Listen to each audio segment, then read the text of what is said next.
Well, we got that great new trailer from Shang Chi and the Legend of the Ten Rings, and one of the biggest parts about it was our first look at the real Mandarin. Let's break it down.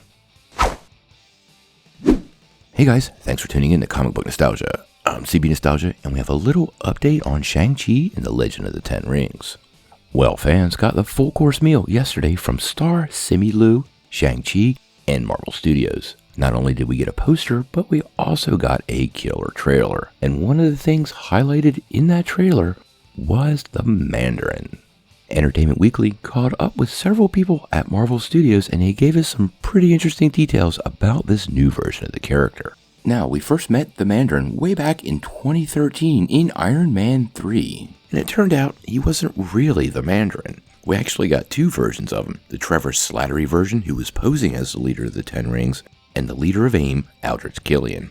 Now in this film, he will actually be Shang-Chi's father, and the leader of the Ten Rings criminal and terrorist organization. But Marvel has renamed the character to Wenwu.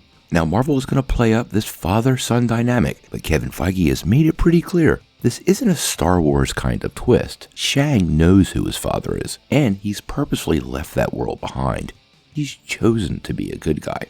The director of the film, Destin Daniel Cretton, added that the character of Wenwu could have been fairly one-dimensional with no heart, but the actor that played him turned this antagonist into somebody who has the deep ability to love.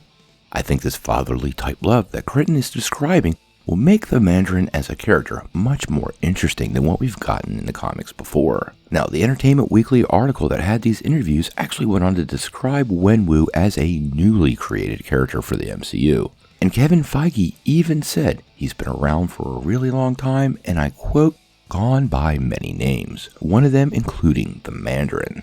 Producer Jonathan Schwartz even called him a more complex and a layered take on the character than a name would lead you to believe. Now, we already know they're completely re-envisioning the 10 rings. They're not going to be those finger rings. They look like forearm rings or even kung fu iron rings, which could make it a little more visually interesting and a little more aligned to classic martial arts in Chinese history. Now, obviously, we're going to get a lot more details about Shang-Chi over the next couple of weeks.